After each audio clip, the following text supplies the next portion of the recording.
Now, one method for solving systems of linear equations is just to actually take one of the equations and solve it for one of the variables, and then take that answer and plug it into the second equation, and therefore you'd have just one equation with one variable, which you can solve, and then find the other variable in sort of the same way. Let me try to show you exactly what I'm saying. This is, by the way, something that's called solving a system by substitution. So suppose I give you the two lines, y equals 4x minus 3, and at the same time, y equals 3x minus 1. So these are two different equations, two different lines, and I want to see if they crisscross. Well, they crisscross when the x's and y's are the same. So what I could do is just ask myself, let's see, if this y equals that, then I could actually substitute this value for y in the second equation. Whoop. You see how I'm substituting? I just say, well, if there's a y here, and I know that y is supposed to equal that, I can plug that into here, and then notice I'll have an equation just in terms of x's. So that actually is the substitution method. So I'd have 4x minus 3, that's the y, aka y, equals 3x minus 1. And now look, I could solve that pretty easily. I'll bring the 3x over to here. It becomes a minus 3x, so I have an x. And if I bring that minus 3 to here, it becomes a plus 3 with a minus 1 is a 2. So I see x equals 2. Boom, that was pretty easy. And then I can find out what y equals just by plugging back into one of these things here. So y would equal, it could be in either one of these, that's the really cool thing, 2 times 2 minus 3, which would be 4 minus 3, which is 1. Right? And so if you do that, wait, hold on a second here. Something is weird. Because, is that really right? Because if I put in a 2 in here, no, something is wrong. So let's see. If I bring this over to here, I see an x. If I bring this over to here, I see plus 3 minus 1 is 2. So that looks good. Oh, when I plug in here, look what a wacko I am. It's a 4. Why do you let me get away with these things? If I plug in to here, instead of, it's going to be a 4. There you go. So that's going to be now 8. 8 minus 3 is 5. Watch me save this. There you go, fine. So we have a 5, right? And I just did that by checking. And now you can check, and you would have found this mistake otherwise, by plugging the 2 into the other one and seeing a 6 minus 1 is 5. So you see you get the same answer either way. So the point is that x would equal 2 and y would equal 5. Those are the points that these two lines have in common. And you can check. Check that if you put in 2 here, you get 5 here, so that would check. Check that if you get 2 in here, you get a 5 here. So that means that, in fact, these two lines crisscross right at 2, 5. So I solve them simultaneously by substitution. Let's try this with a different one.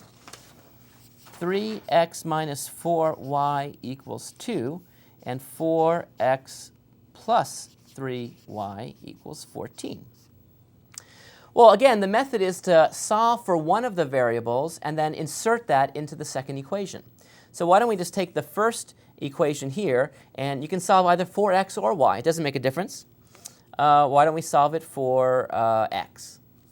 So let's take this and solve for x. And again, I remind you, you could have taken this and solved for y. You could have taken this one and solved it for x or solved for y. All roads lead to Rome. So if I solve this for x, I'll bring this over to that side, and we see a 3x equals 2 plus 4y. And if I divide everything through by 3, I see that x equals 2 plus 4y, all divided by 3. So that first equation allowed me to figure out what x is in terms of y. And now what I could do is wherever I see an x in the second equation, I could insert that value right in, whoop, for x. And now notice after I do that, I'll just have y's, and this will be an equation in y. And what equation will it be? Well, it's going to be 4 times this thing, so it's going to be 4 thirds, because I have the third downstairs, 2 plus 4y plus 3y equals 14. And now I can solve this by distributing, and I would see 8 thirds plus 16 thirds y plus 3y. And by the way, I see I'm getting the common denominator because I have a thirds down here. So 3y is actually 9 thirds if I multiply top and bottom there by 3. And that equals 14. If I bring this 8 thirds to the other side by subtracting it, what I would see is the following. I would see, well, that would go to this side here, but what would I have here? I would have 16 and 9, that's 25 thirds. So I'd have 25 thirds y, and that would equal 14 minus 8 thirds. Now, how many thirds is 14? Well, it would be what? If I multiply top and bottom here by 3, I would see a 2 and a 3, so it would be 42 thirds. So I'd see 42 thirds, and then I subtract off that 8 thirds on this side. So now I can solve basically pretty easily by doing a couple things. Well, first of all, I could just multiply everything through by 3. That'll kill all the 3's everywhere you see, so we'll have 25y equals, and what's 42 minus 8? That's like 36. Let's see, 6, 7, 8, 9, 10, 11, 12. Wait, is that right? No, if I subtract 8, what would I get? 8, 9, 10, 11, 12. 34? No, I can't do arithmetic. This is great, by the way. If you can't do arithmetic, don't feel too bad, because when the cameras are rolling, or even when they're not, 34. Yeah, I was right. So 34. And so therefore, y equals 34 over 25. So that's the y value, but what's the x value? Well, to find the x value, I take that y value and I just put it right into here. And that will tell me what x equals. So x would equal 2 plus 4 times 34 over 25, all divided by 3. And now we can compute that. And what would that equal? Well, I would have 2 plus, and here I would see 4 times 34. That ends in a 16, so it's 134 over 25. Aren't these awful numbers, by the way? God. 3.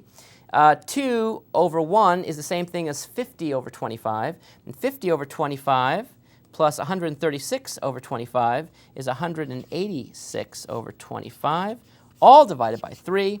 So when you invert the 3 and multiply, whoop, the 3 goes in the bottom. And so I see 186 divided by 75. And that's the x value. So the answers would be, where do these things share a point in common? What's the solution to this system at the same time? X would equal 186 over 75. And y, we already said, was going to be 34 over 25. And you can check those answers by plugging them in and seeing that, in fact, both these things are satisfied, but I'll leave that to you.